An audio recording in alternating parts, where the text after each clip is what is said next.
Hi ನಮಸ್ತೆ friends, welcome to Kolar kitchen. ಬನ್ನಿ friends, ಇವತ್ತಿನ ವಿಡಿಯೋದಲ್ಲಿ ರೇಷನ್ ಅಕ್ಕಿಯಿಂದ ಹೋಟೆಲ್ ಸ್ಟೈಲ್ನಲ್ಲಿ ಗರಿಗರಿಯಾದಂತಹ ದೋಸೆ ಮಾಡೋದು ಯಾವ ರೀತಿ ಅಂತ ತಿಳಿಸ್ಕೊಡ್ತೀನಿ. ತಿನ್ನೋದಕ್ಕೂ ಸಹ ತುಂಬ ಟೇಸ್ಟಿಯಾಗಿರುತ್ತೆ. ಬನ್ನಿ ಇವಾಗ ಹೇಗೆ ಮಾಡೋದು, ಏನೆಲ್ಲ ಬೇಕು ಅಂತ ನೋಡೋಣ.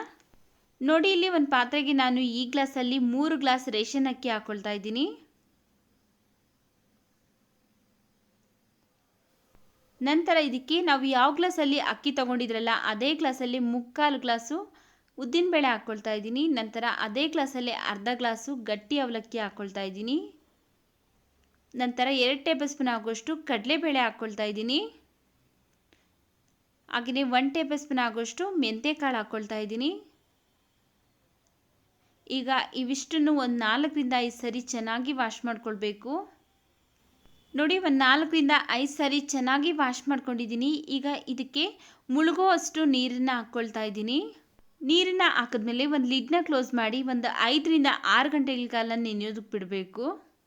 ನೋಡಿ, ಒಂದು 5ರಿಂದ 6 ಗಂಟೆ ಆಗಿದೆ. ಅಕ್ಕಿ ಎಲ್ಲ ಚೆನ್ನಾಗಿ ನೆಂದಿದೆ, ನೀವೇ ನೋಡ್ಬೋದು.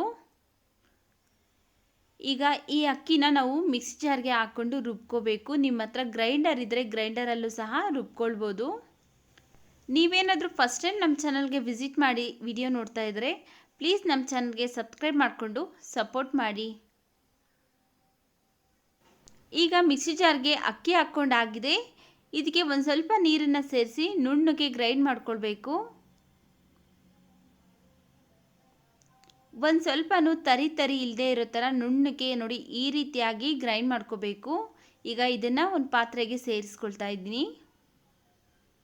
ಉಳಿದಿರುವಂತಹ ಅಕ್ಕಿನೂ ಸಹ ಇದೇ ರೀತಿಯಾಗಿ ರುಬ್ಬಿ ಇದೇ ಪಾತ್ರೆಗೆ ಸೇರಿಸ್ಕೊಳ್ತೀನಿ. ನೋಡಿ, ಅಕ್ಕಿನೆಲ್ಲ ರುಬ್ಕೊಂಡಾಗಿದೆ. ಈಗ ಒಂದು ಸೌಟಿಂದ ಹಿಟ್ಟನ್ನು ಚೆನ್ನಾಗಿ ಮಿಕ್ಸ್ ಮಾಡ್ಕೋಬೇಕು. ನೋಡಿ, ಈ ರೀತಿಯಾಗಿ 1 ನಿಮಿಷಗಳ ಕಾಲ ಚೆನ್ನಾಗಿ ಮಿಕ್ಸ್ ಮಾಡ್ಕೊಳ್ಳೋದ್ರಿಂದ ಹಿಟ್ಟು ಉಬ್ಬಿ ಬರುತ್ತೆ. ನಾವು ಇಡ್ಲಿ ಅಥವಾ ದೋಸೆ ಮಾಡ್ಕೊಳ್ಬೇಕಾದ್ರೆ ಹಿಟ್ಟು ರುಬ್ಬಿದ ತಕ್ಷಣವೇ ಚೆನ್ನಾಗಿ ಮಿಕ್ಸ್ ಮಾಡ್ಕೊಳ್ಳೋದ್ರಿಂದ ಹಿಟ್ಟು ಹುದುಗಿ ಉಬ್ಬಿ ಬರುತ್ತೆ. ನೋಡಿ, ಚೆನ್ನಾಗಿ ಮಿಕ್ಸ್ ಮಾಡಿಕೊಂಡ ನಂತರ ಈಗ ಒಂದು ಲಿಡ್ನ ಕ್ಲೋಸ್ ಮಾಡಿ ಒಂದು 7ರಿಂದ 8 ಗಂಟೆಗಳ ಕಾಲ ನೆನೆಯೋದಕ್ಕೆ ಬಿಡಬೇಕು, ಅಂದರೆ ಫರ್ಮೇಟ್ ಆಗಿಬಿಡಬೇಕು. ನಾನಿಲ್ಲಿ ನೈಟ್ ರುಬ್ಬಿ ಇಡ್ತಾ ಇದ್ದೀನಿ, ಬೆಳಗ್ಗೆ ತೋರಿಸ್ತೀನಿ. ನೋಡಿ, ಒಂದು 7ರಿಂದ 8 ಗಂಟೆಗಳ ಕಾಲ ಆಗಿದೆ. ನೋಡಿ, ಹಿಟ್ಟೆಲ್ಲ ಎಷ್ಟು ಚೆನ್ನಾಗಿ ಉಬ್ಬಿ ಬಂದಿದೆ, ನೀವೇ ನೋಡ್ಬೋದು. ನಾನಿವತ್ತು ಯಾವ ಟಿಪ್ಸ್ನ ಫಾಲೋ ಮಾಡಿದ್ನಲ್ಲ ಅದೇ ರೀತಿ ಟಿಪ್ಸ್ನ ನೀವು ಫಾಲೋ ಮಾಡಿ. ಪ್ರತಿ ಸಾರಿನೂ ಸಹ ಚೆನ್ನಾಗಿ ಹಿಟ್ಟು ಉಬ್ಬಿ ಬರುತ್ತೆ. ನೋಡಿ, ಈಗ ಇದನ್ನು ಒಂದ್ಸರಿ ಚೆನ್ನಾಗಿ ಮಿಕ್ಸ್ ಮಾಡ್ಕೊಳ್ತಾ ಇದ್ದೀನಿ.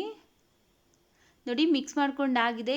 ಈಗ ಈ ಹಿಟ್ಟನ್ನು ನಾವು 3ರಿಂದ 4 ದಿನ ಫ್ರಿಜ್ಜಲ್ಲಿ ಸ್ಟೋರ್ ಮಾಡ್ಕೋಬೋದು. ಉಪ್ಪು ಸೋಡಾ ಏನು ಹಾಕ್ದೇನೆ ಹಾಗೆಯೇ ಒಂದು 3ರಿಂದ 4 ದಿನ ಸ್ಟೋರ್ ಮಾಡ್ಕೋಬೋದು. ನೋಡಿ, ಈಗ ನಾನು ದೋಸೆ ಮಾಡೋದಕ್ಕೆ ಎಷ್ಟು ಹಿಟ್ಟು ಬೇಕೋ ಅಷ್ಟು ಹಿಟ್ಟನ್ನು ನಾನು ಬಟ್ಲಿಗೆ ತೆಗೆದಿಟ್ಕೊಂಡಿದ್ದೀನಿ.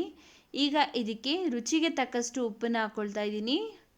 ನಾನಿಲ್ಲಿ ಸೋಡಾ ಪುಡಿ ಯೂಸ್ ಮಾಡಿಲ್ಲ, ನೀವು ಸಹ ಸೋಡಾ ಪುಡಿ ಯೂಸ್ ಮಾಡಿಬಿಡಿ, ಹಾಗೆಯೇ ತುಂಬ ಚೆನ್ನಾಗಿ ದೋಸೆ ಬರುತ್ತೆ. ಹಾಗೆಯೇ 1 ಸ್ಪೂನ್ ಸಕ್ಕರೆ ಹಾಕ್ಕೊಳ್ತಾ ಇದ್ದೀನಿ. ಸಕ್ಕರೆ ಹಾಕೋದ್ರಿಂದ ದೋಸೆ ಕೆಳಗಡೆ ಎಲ್ಲ ತುಂಬ ಚೆನ್ನಾಗಿ ಬ್ರೌನ್ ಕಲರ್ ಬರುತ್ತೆ ಅಂತ. ನೋಡಿ, ಈಗ ಸಕ್ಕರೆ ಮತ್ತು ಉಪ್ಪೆಲ್ಲ ಚೆನ್ನಾಗಿ ಮಿಕ್ಸ್ ಆಗೋ ಥರ ಮಿಕ್ಸ್ ಮಾಡಿಕೊಂಡು ಒಂದು ಸ್ವಲ್ಪ ನೀರನ್ನು ಸೇರಿಸ್ಕೊಳ್ತಾ ಇದ್ದೀನಿ. ನಿಮಗೆ ದೋಸೆ ಹಿಟ್ಟಿನ ಕನ್ಸಿಸ್ಟೆನ್ಸಿ ನೋಡಿಕೊಂಡು ಬೇಕಿದ್ರೆ ನೀರನ್ನು ಸೇರಿಸ್ಕೊಳ್ಳಿ, ಬೇಡ ಅಂದರೆ ಸ್ಕಿಪ್ ಮಾಡ್ಕೊಳ್ಳಿ. ನೋಡಿ, ಇಲ್ಲಿ ತವಾನ ಚೆನ್ನಾಗಿ ಬಿಸಿ ಮಾಡಿಕೊಂಡು ನಂತರ ಸ್ಟವ್ನ ಲೋ ಫ್ಲೇಮಲ್ಲಿ ಇಟ್ಕೊಂಡು ಈಗ ದೋಸೆ ಹಾಕ್ಕೊಳ್ಬೇಕು. ನೋಡಿ, ನಿಮಗೆ ಎಷ್ಟು ಅಗಲ ಬೇಕು ಎಷ್ಟು ತೆಳು ಬೇಕು ನೋಡಿಕೊಂಡು ನೀವು ದೋಸೆ ಹಿಟ್ಟನ್ನು ಹಾಕ್ಕೊಂಡು ಸ್ಪ್ರೆಡ್ ಮಾಡಿಕೊಂಡು ಈಗ ಸ್ಟವ್ನ ಮೀಡಿಯಮ್ ಫ್ಲೇಮಲ್ಲಿ ಇಟ್ಕೊಂಡು ದೋಸೆನ ಚೆನ್ನಾಗಿ ಬೇಯಿಸ್ಕೋಬೇಕು. ನೋಡಿ, ಇಲ್ಲಿ ಎಣ್ಣೆ 1 ಸ್ಪೂನ್ ಹಾಕ್ಕೊಂಡು ಬೇಯಿಸ್ಕೊಳ್ತಾ ಇದ್ದೀನಿ. ನಿಮಗೆ ಬೇಕಿದ್ರೆ ತುಪ್ಪ ಅಥವಾ ಎಣ್ಣೆ ಯಾವ್ದು ಬೇಕಾದರೂ ಯೂಸ್ ಮಾಡ್ಕೊಳ್ಬೋದು. ಮೀಡಿಯಮ್ ಫ್ಲೇಮಲ್ಲಿ ಇಟ್ಕೊಂಡು ಚೆನ್ನಾಗಿ ದೋಸೆನ ನಾವು ಬೇಯಿಸ್ಕೋಬೇಕು. ನೋಡಿ, ದೋಸೆ ಎಲ್ಲ ಚೆನ್ನಾಗಿ ಬೆಂದಿದೆ. ನೋಡಿ, ಈ ರೀತಿಯಾಗಿ ಕಲರ್ ಚೇಂಜ್ ಆಗಬೇಕು, ತುಂಬ ಎಲ್ಲ ಸೀಸೋದಕ್ಕೆ ಹೋಗಬೇಡಿ. ಲೈಟಾಗಿ ಕಲರ್ ಚೇಂಜ್ ಆದಮೇಲೆ ದೋಸೆ ತೆಗೆದುಕೊಳ್ತಾ ಇದ್ದೀನಿ. ನಿಮಗೆ ಬೇಕು ಅಂದರೆ 2 ಕಡೆಯೂ ಸಹ ಬೇಯಿಸ್ಕೊಳ್ಬೋದು. ನೋಡಿ, ಪರ್ಫೆಕ್ಟ್ ಆಗಿರುವಂಥ ದೋಸೆ ರೆಡಿಯಾಗಿದೆ. ಇನ್ನೂ ಒಂದು ದೋಸೆನೂ ಮಾಡಿ ತೋರಿಸ್ತೀನಿ ನೋಡಿ. ನೋಡಿ, ಮತ್ತೆ ತವಾನ ಚೆನ್ನಾಗಿ ಬಿಸಿ ಮಾಡಿ ಸ್ಟವ್ನ ಲೋ ಫ್ಲೇಮಲ್ಲಿ ಇಟ್ಕೊಂಡು ದೋಸೆನ ಸ್ಪ್ರೆಡ್ ಮಾಡ್ಕೊಳ್ತಾ ಇದ್ದೀನಿ. ಈಗ ಮತ್ತೆ ಮೀಡಿಯಮ್ ಫ್ಲೇಮಲ್ಲಿ ಇಟ್ಕೊಂಡು ಚೆನ್ನಾಗಿ ಬೇಯಿಸ್ಕೋಬೇಕು.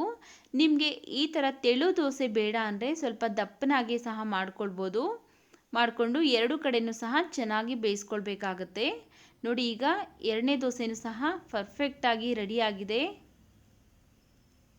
ನೀವು ಸಹ ಇದೇ ಥರ ಮಾಡಿ, ಇದೇ ಥರ ದೋಸೆ ನಿಮಗೂ ಸಹ ಬರುತ್ತೆ. ನೋಡಿದ್ರಲ್ಲ ಸ್ನೇಹಿತರೆ, ಎಷ್ಟೊಂದು ಈಸಿಯಾಗಿ ರೇಷನ್ ಅಕ್ಕಿಯಿಂದ ಗರಿ ಗರಿಯಾದಂತಹ ದೋಸೆ ಯಾವ ರೀತಿ ಮಾಡೋದಂತ. ಈ ವಿಡಿಯೋ ಇಷ್ಟ ಆಗಿದ್ರೆ ಪ್ಲೀಸ್ ಲೈಕ್ ಮಾಡಿ, ನಿಮ್ಮ ಫ್ಯಾಮಿಲಿ ಫ್ರೆಂಡ್ಸ್ಗೆಲ್ಲ ಶೇರ್ ಮಾಡಿ. ಹಾಗೆ ನಮ್ಮ ಚಾನಲ್ ಇನ್ನೂ ಸಬ್ಸ್ಕ್ರೈಬ್ ಮಾಡ್ಕೊಂಡಿಲ್ಲ ಅಂದರೆ ಪ್ಲೀಸ್ ಸಬ್ಸ್ಕ್ರೈಬ್ ಮಾಡಿಕೊಂಡು ನಮ್ಮ ಚಾನಲ್ಗೆ ಸಪೋರ್ಟ್ ಮಾಡಿ.